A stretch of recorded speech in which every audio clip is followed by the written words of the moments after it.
Hi everybody, so today's content will be a little bit different than normal. I'm going to be filming a vlog knitting content. I know that you're here for books, but I am going to tell you the books I'm listening to and kind of that, but also talking about my challenges with this particular pattern and this knitting. So for reference, I am making the PetiteKnit September Slipover. I've worked one sweater in the round before for a friend of mine. And that's about it. Like, I'm a knitter and a crocheter, as you may know from the videos that you've seen from me. But this has been very challenging, which is why I even decided to make this video. So first of all, brioche stitch here is what I've done. Let me go even further back. So, also sorry about the quality of the content. I'm recording on my phone, which I never do, but I decided to make a gauge swatch because I picked out this really fun yarn, Loops and Threads Luxe Merino wool, because I'm having a really hard time finding wool that I really like. And so I've tried to just go for things I could feel in person. And so I felt this in person and I really did like it. But this is not necessarily what is recommended for the pattern. So for the pattern, they want merino and held together with something else. Not merino, mohair. I'm not a huge fan of mohair. I just feel like it makes things fluffier than what I want. I want it to be a little bit more structured. So that's why I have this one, but it's a different size or different weight of yarn. So I did a gauge swatch, and I did one at 3.5 millimeters and one at 4. And the 4 one, when washed, which I was like, I've never done a washed gauge swatch, but I did it. Gave me the gauge I want. Let me know down below what you do with your gauge swatches. I thought I could maybe make them into a bag one day. But anyway, so I did that. That took a really long time because it just wasn't working out for a variety of reasons. Then it finally did work out. And then I was able to cast on. I saw people saying to do an Italian cast on. I tried it. It didn't work the way I wanted it to, I guess. For me, the Italian cast on look like it'd be better for ribbing, and I've done an Italian cast off on ribbing or a tubular cast off, and that's been fine. Also, sorry this was super technical. I'm looking for the very specific cross section of people who love reading books and also are knitters, and I have this because I've posted about my knitting projects on social media before, TikTok and Instagram. People have commented on it, so I know that they're there. I know that people exist. Anyway, so then I did a German twisted row cast on, which I think looks really nice. I know that some people might not really like it, but I think it looks really nice. It has these kind of little ribbed, twisted rows, I guess, which is what it's called. I had to do this so often. I messed up the brioche increases like 3 times. I did it 3 times where I basically got done with my increases and noticed there was a hole or whatever. Like, I was having a lot of difficulty doing it. So for example, I was able to listen to my audiobook, which I'm currently or was listening to. I Want to Die, but I'd rather eat tteokbokki. I'm finished with that because it took me so long to do the gauge swatches, then to wash my gauge swatch, and then to cast on. And then it just took me forever. So I'm done with that. And it's also a very short kind of part self-help, part memoir book. And so finally, I got an increase brioche, which I'm really, really happy with. I love actually how this increase looks. I've never done an increase like this before or in rib at all, but I really love how that looks. But now I'm to the point where I need to make about, I think in the pattern it says 20 centimeters because this is a Norwegian pattern. So 20 centimeters. And then they're do the left and right shoulders. I don't know what I was expecting, honestly, in this top-down thing. I know that doing a yoke for a sweater is different, clearly, than it is to do a slipover. But I think I finally cracked it. I think I'm doing the back, basically, until it would join in the round with the body of the sweater. And then I'm going to cast on, pick up stitches on the increase side for the shoulders. And then I'm going to work the shoulders. And then maybe work the front piece and then join it to, I don't really know. I'm very deeply confused. I read ahead in the pattern to the next section and I'm just like, I need to find more people who've done this to talk about because I really don't understand. how it's supposed to work. So then I thought, okay, well, what if I just do a vlog thing? Because I don't do a lot of vlogs. This is what I do a lot. I feel like watching me read in a vlog is not necessarily so exciting, but knitting at least is something exciting, and I could talk about what I'm reading. Currently, I finished the other book, and now I'm reading A Bright Heart. I'm really excited for that. I actually have the sequel on my shelf as an ARC, so I'm very excited for A Bright Heart. It's also narrated by Natalie Naudus. You will know that I love Natalie Naudus' narration. So very, very excited. And I will experiment with the camera setup. Next time I think I'm going to use a tripod. I know this is super shaky. Very sorry. But yeah, I will keep you posted on how this goes. This is all I have so far. I've done about 4 rows after the increases. And once I got a hang of the increases, I only had to do it one more time. So, you know, achievement. Okay, I'm filming more of my vlog content for the sweater. I've, taken off some stuff from filming. And so I figured while my camera is set up, I will do a better video. This whole vlog thing just gonna have a variety of different camera formats. I fully anticipate doing it on my phone. I did see some like fun camera mounts where you could wear on your neck, but I don't think that will come by the time that this vlog is done. But anyway, I have finished the back panel until the join. So I've actually not joined it, that's why they're here. But I finished the top part. Oh wait, I'm showing you the wrong, am I showing you the wrong side? No, I'm showing you the right side. Yes, I'm showing you the right side. This is the right side, right? I found out that if I make a mistake, I cannot fix it. I know that I can unweave things in stockinette because I've made a bunch of mistakes there. Brioche stitch, not so much. I had to redo this many, many times. Specifically these increases, I'd mess up, I'd stop counting very well, and I had to do that a lot. But I finally managed to finish the back panel. It looks good, but it also looks super small. I have to trust the process because I know that this will increase. But I guess on camera it looks decent. And then like this is the top part. I know that it's going to expand because I did a gauge swatch, which I washed. I'm sure that I've already talked to you about that, but which I've washed. And it does expand to the full gauge. So I know that this will expand. I know it will. But yeah, I also don't know. I was really happy with my German twisted row cast on. I'm doing this and like I'm still pretty happy with it, but I do feel like maybe in the future I should do something different. I will do it for the slipover, but in the future for different slipovers. I did also do the left shoulder, this like tiny baby little shoulder. Which this is not the left shoulder, this is pretending it's the right shoulder, but essentially it's kind of like this, which is why I'm kind of like, is this too small? I don't know. I think it's okay. I'm gonna be so sad if it's not. I think it's okay. I had to do this shoulder like 4 or 5 times. I couldn't get the increases done right, sadly enough. And so I had to redo this, and it's one of those things where I just have to redo it. I know I'm not gonna be happy with it. I know I'm not gonna wear it if I'm not happy with it. I really love the way brioche stitch looks though increased, specifically in this pattern. It looks gorgeous. So I'm very excited. Today my goal is to do the right shoulders and hopefully eventually put it together. I've already cast on the right. I just haven't actually started knitting it.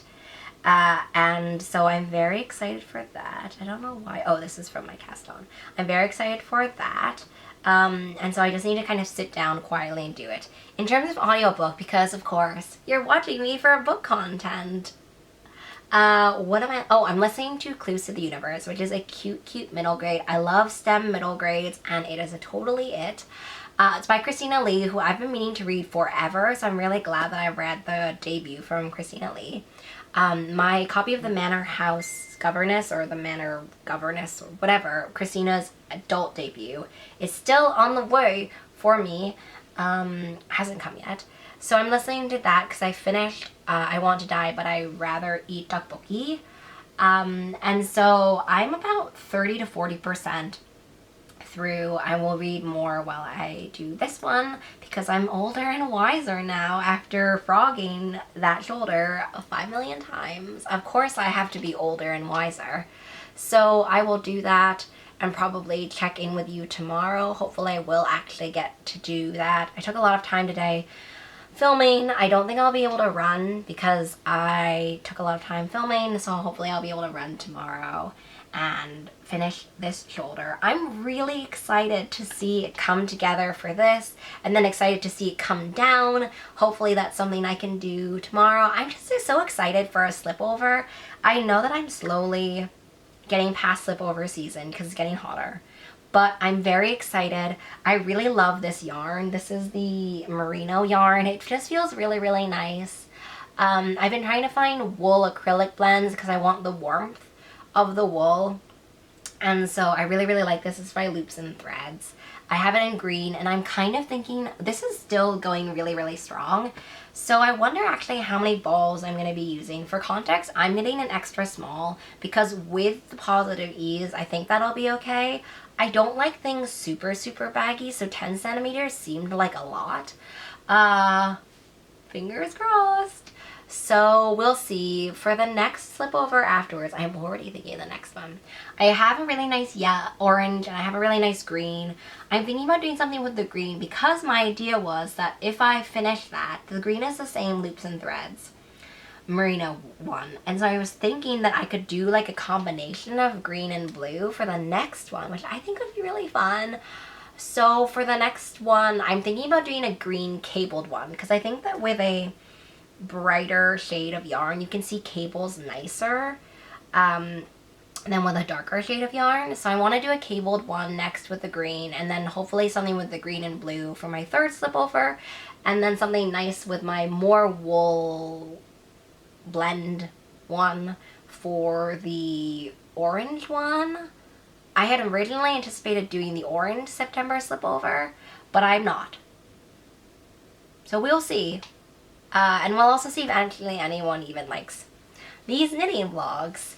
I will link down below also my full review of I Want to Die But I'd Rather Eat Tteokbokki. I guess I'll just include mini reviews because this is also a book channel. I liked it, but I do think that if you have similar issues, you'll probably like it a little bit more. I listened to an audiobook while I was knitting and also while I was doing cleaning, so it was kind of just like all at once.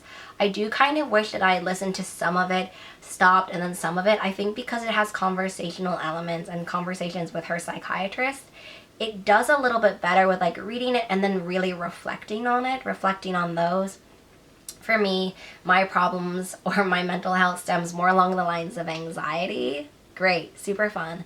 So I did appreciate listening to the psychiatrist kind of talk about how you stop intrusive thoughts, kind of stop thinking patterns like that, or questioning like, why would you think that? So I enjoyed that part, but as a whole, I felt like there could be a little bit more cohesiveness, and it was a little bit hard to listen to back to back to back. So, on to the right shoulder. This sweater, okay, okay, let me just give the context, okay?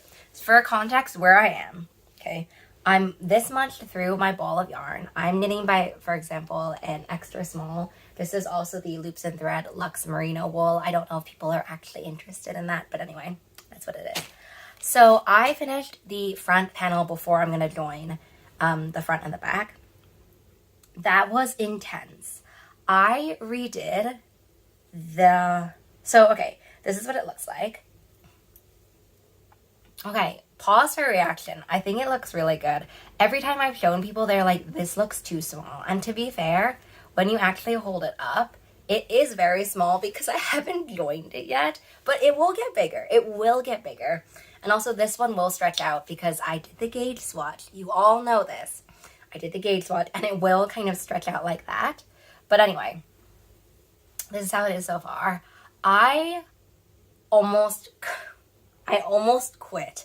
I had to redo, I think, so I redid the left shoulder many, many times. I think I have chatted a little bit. Is this inside out? I did the left shoulder, which is the first one you did, and it was fine, and that one was a labor of love, but I eventually did it. And then I did the right shoulder. I think I've already talked about it before, but I did the left shoulder, I think 4 to 5 different times. And I was like, oh my God, it's a learning experience. I am now older, smarter, and wiser now. So the right shoulder won't be that much. And to be fair, I only did the right shoulder once until I had to join the right and the left shoulder. And I don't know what it is. I had to do kind of, you see this thread, this loose backward loop method, and I did it, but then when I was doing the second row, something messed up and I had to redo it, and I couldn't figure out how to redo it and retain the shoulder. And because of that, what it meant is I had to undo the entire left hand shoulder again. I am getting chills and anger thinking about it, but I had to. I have not been able to figure out a way to go back and redo portions of this when I've made mistakes. Brioche stitch for me is very, very difficult. As a whole, I guess I don't really understand brioche stitch. That is not helping the situation. I know with stockinette stitch or whatever, it's very easy for me to go back because I'm used to this. Brioche, not so much. So that was awful. Like, honestly, that was pretty awful. But I did it, and so now I've done. I've done the rest. I think this may be a centimeter too long.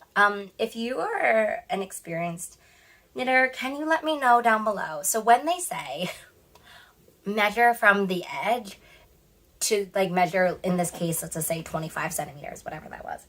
I don't know if I'm supposed to be measuring to the row. So, for example, I'll give an example. I don't know if I'm supposed to be measuring to kind of what you can see here. Can I get you closer?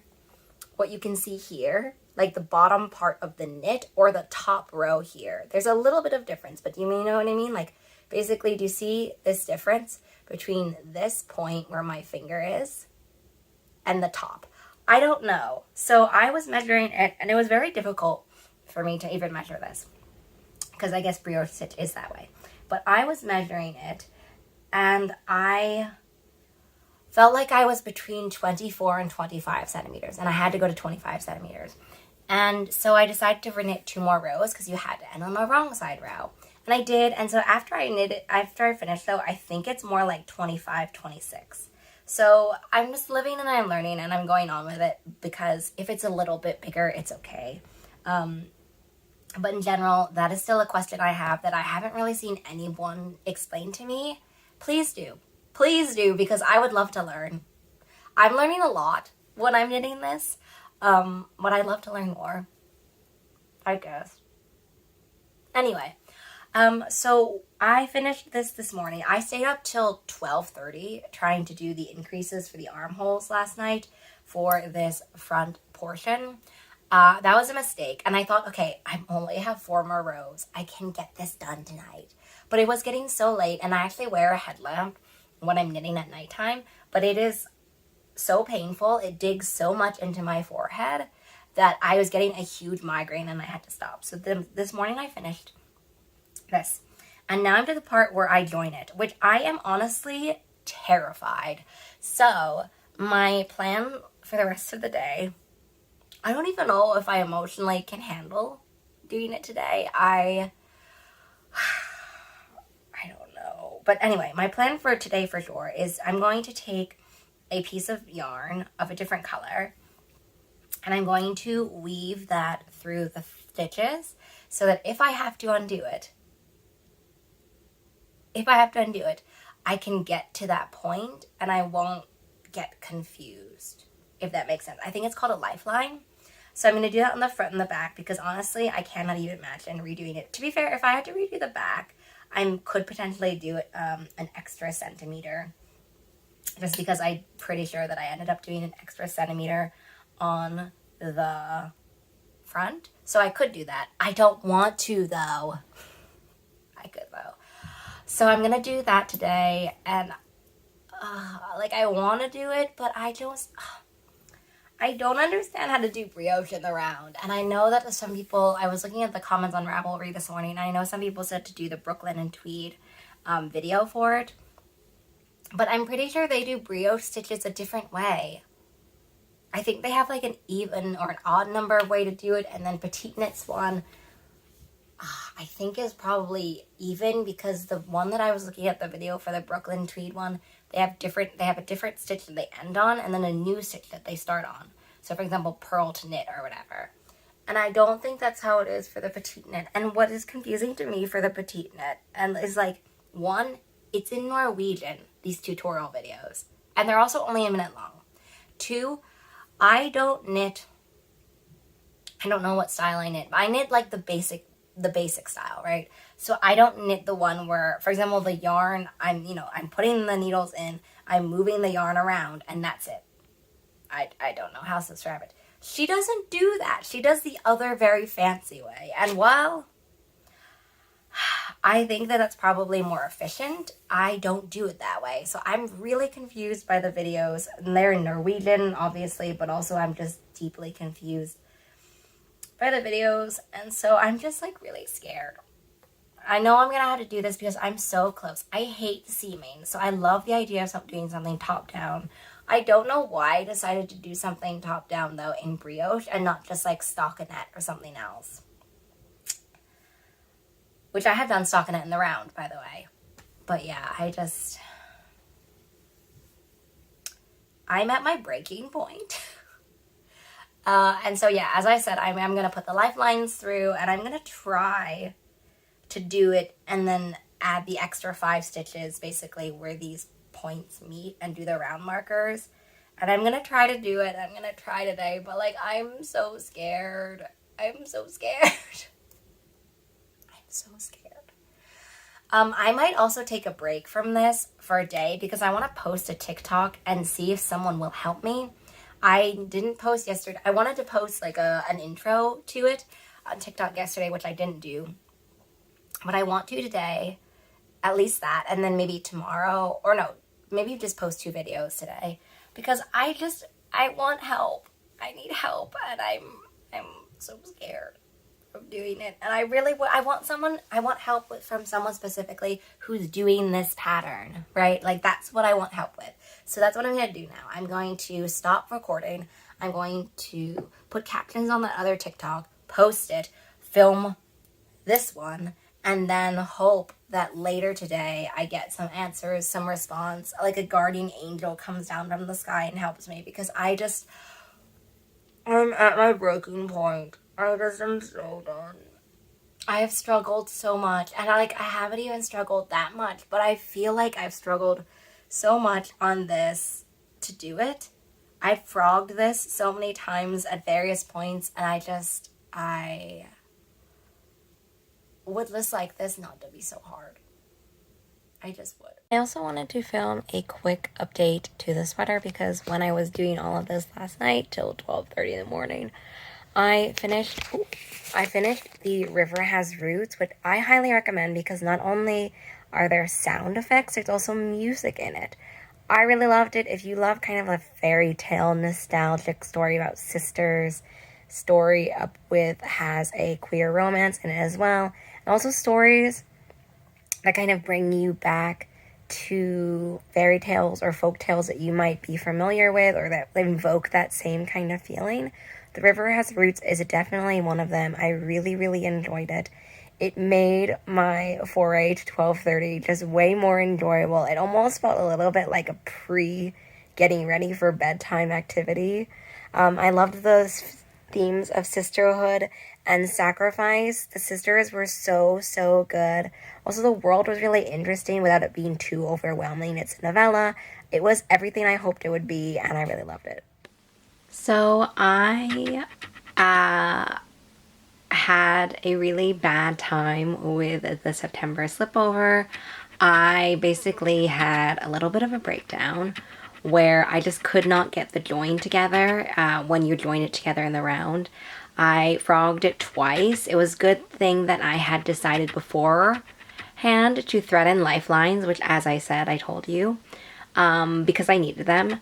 but it caused a whole host of problems. So the first one is that I think when I was doing the first time, since the lifeline for me had a much thicker yarn in it, it was actually obscuring half of each stitch basically. So it made, when I did the first one, it made it look like I was wrong, and it made it look like everything was off by a little bit. But secondly, what was wrong with that first time was that when you have the two slipover stitches next to each other, I wasn't doing that right.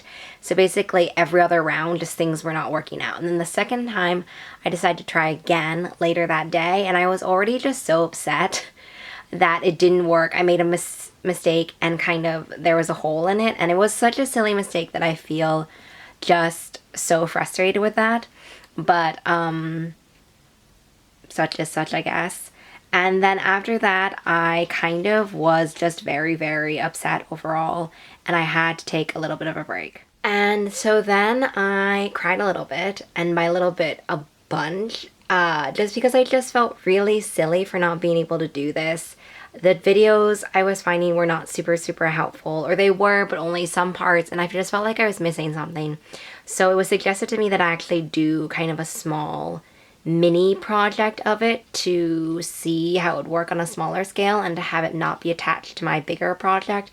And also I chose a larger yarn, so things were just a little bit easier to see, and it worked out, and I decided to go back. And so I've done, I would say maybe close to 10 centimeters, no, maybe like 5-ish centimeters since the join. So I will show you that now.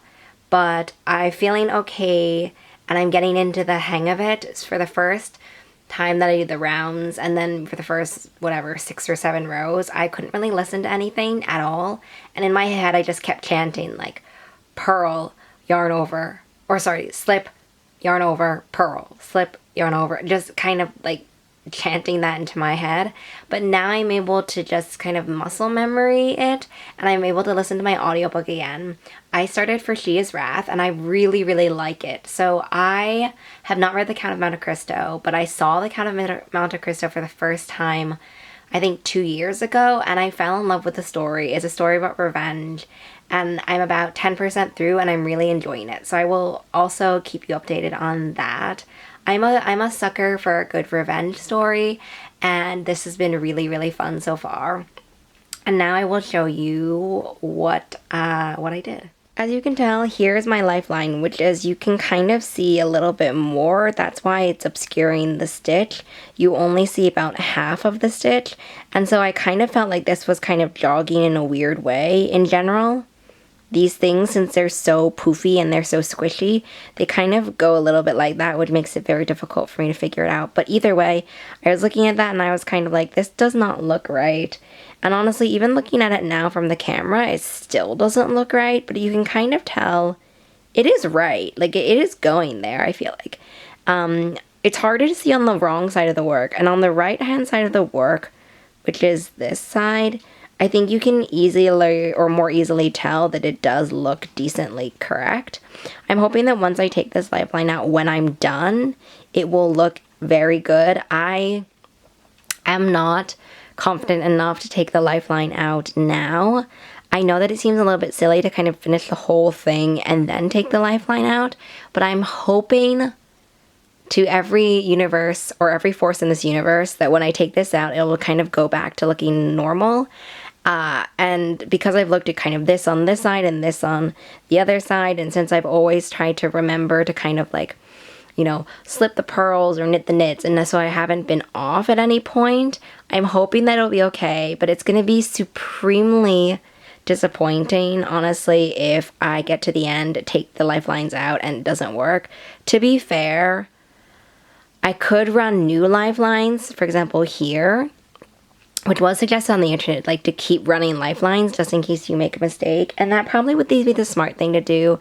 And if I can find a piece of yarn, I will try to do that. I'm just gonna try to look for one that isn't as thick. This is actually an acrylic one that's maybe 1 millimeter-ish to 2 millimeters-ish bigger than this. So if I can, probably what I'll try to do is just take a really thin cotton one or something like that and run that one through instead for the new lifeline. I think what I'm going to do today is do a little bit more on this. You can tell this is about how much I've gotten done. And then I'll maybe run a lifeline on it later today and see how that goes. So I'm here filming another update for my Slipover. I feel like the last update I talked about how I was basically broken. I finished the body of the Slipover. These wonky lines are from my lifelines. I was checking out the actual stitches and I think it's still okay. The lifelines, the way that it worked, and maybe I'm not very good at lifelines because I haven't done one ever. There are a lot of firsts in this project, but the way that it was threaded through, sometimes these stitches would be in the back. For example, of a knit stitch, if you think about it as a V, sometimes it would be kind of like this, or sometimes it would be like the other way around. So it made kind of when you look at the Slipover, it kind of made these weird things in the knits that made it look like it was not the right stitch, because I could, for example, only see one half of the knit stitch. But as I was looking now, you definitely can see the other half of the knit stitch. They're just kind of hidden because it was obscured.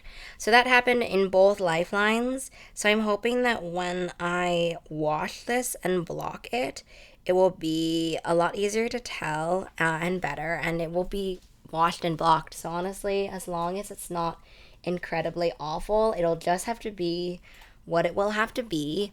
I also did the ribbing last night, the 5 centimeters of ribbing, and I did an Italian bind off for that, which is super, super stretchy, and I really love that one. I don't know, honestly, if I should have done an Italian cast on for the back panel. For the back panel, I did a German twisted row, and it's certainly a lot stiffer. I think it's going to be okay because I did try this on afterwards. But you can vastly tell for this Italian bind off. And also I used more yarn for the Italian bind off than it needed. So basically I did 3.5. It's supposed to be basically around 3 times as much yarn as you'll need. So I did 3.5 because I was really worried about running out. And I didn't run out, but it was closer than I thought it was going to be. And so, yeah, in general, the lines are just a little bit diagonally, a little bit wonky. But as I want to do the armhole today, one of them at least. I realized I wanted to do both, but I realized the armhole is actually pretty large. It almost looks like a very small torso hole. So I want to finish doing one armhole today, the next armhole the next day, and then the thing. I'm not sure if I will vlog that. You might only next see me when this whole thing is done. I wove in some of the ends because I hate weaving in ends, so I needed to do it because otherwise I never would do it. I'm already itching to get started on my next Slipover. I want it to be a cable design, and I'm going to be doing it in an olive green color. It's going to be the same yarn, but I'm going to do it in an olive green color. I got, I think, 5 or 6 balls of blue for this, and I've only used 1.5. I know that this was not the suggested weight for the yarn, so obviously that is a consideration to be made, but I don't want to do mohair, and I didn't do mohair, and so I feel like I'm gonna have to think about what to do next with the other balls of blue. I'm hoping that when I finish the green one, that I can maybe do a pattern with both of them. There are some really cute kind of stockinette slipovers that have side ties and a little bit larger collars. Those look really nice, and I'm kind of intrigued to do something like that. But I was thinking I could do, depending on how the yarn works out, I could do kind of majority blue with kind of a really wide green stripe, or, you know, something like that.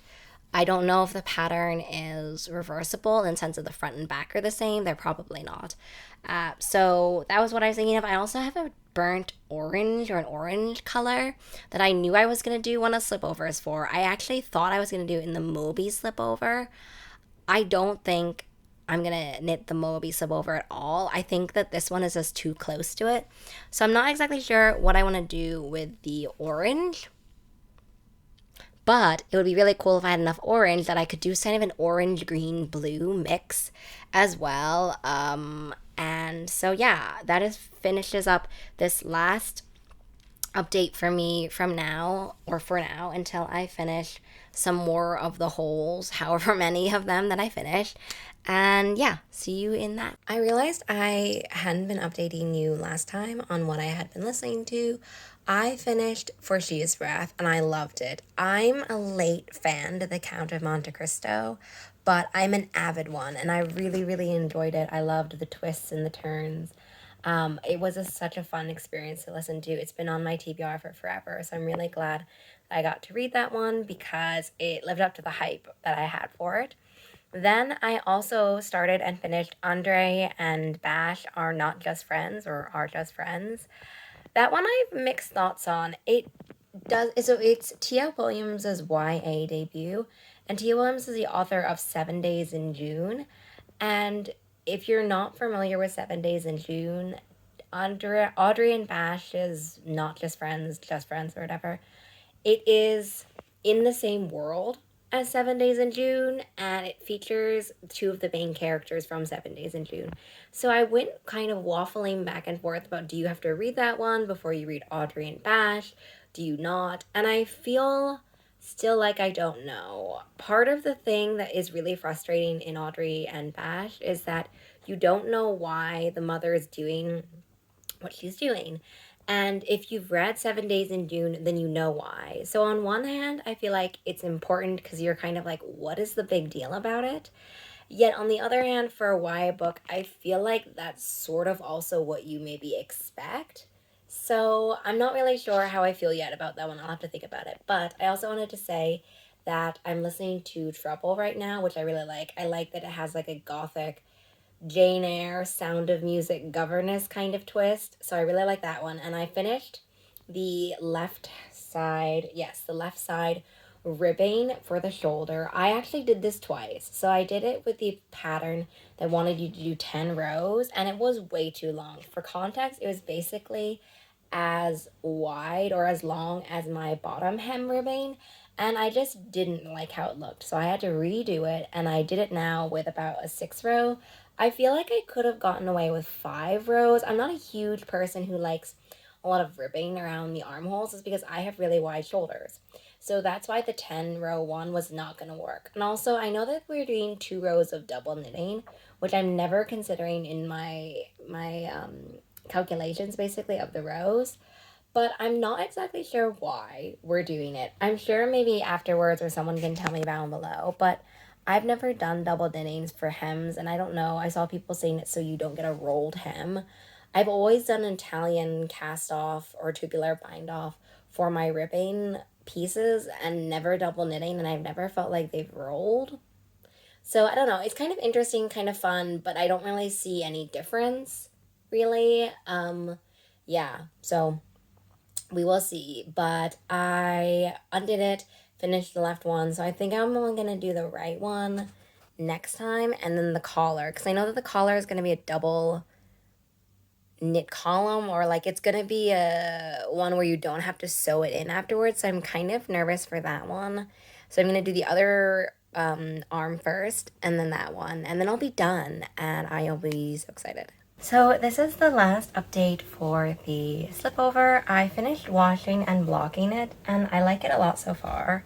My only thing about it is that you can't so much see the line anymore about where I put the lifeline in. You can see upon closer examination when my gauge, when my tension got looser. So for example, for the top pieces until the line, the tension, I don't know if you can see it really well, but the tension was pretty tight and it looks really good. Then afterwards, the tension gets way looser. So I'm not sure if you can see the line, but basically here, the tension is tight, and then here the tension is a lot looser. I think that it won't be super noticeable because once you put it on, the natural curve of my body will hopefully change that a little bit. And all in all, it's not like super, super noticeable. Certainly not enough where I would go back and do it. I struggled, as you know, since you saw the video, with doing the joining the round so much that I just glad that this is finished. But it is something certainly to think about for the future. I'm not really exactly sure what happened. It just seems like everything's a little bit more plushy. The stitches lose a little bit more definition when it's in the round. It isn't off. I know that if you saw the vlog, you will know that I was worried that it was all off. It's not off. It just is a different tension, is what I discovered. So I think that would be the only thing that I think about. I don't think it would be noticeable to like anyone else, but obviously me who made this one. But yes, this is my first PetiteKnit piece. It is finally done. I am now working on a cable slipover, the Haley slipover. I've shown that on TikTok and I will leave the link below. And so that one's cabled. So now I've moved on to a cabled one. And after that, I don't know what I'll do. But if you want to see more kind of knitting vlogs, then let me know. I hope that it was interesting for me also to tell you what I was listening to when I was listening or when I was knitting the pieces. I just keep hitting my slipover.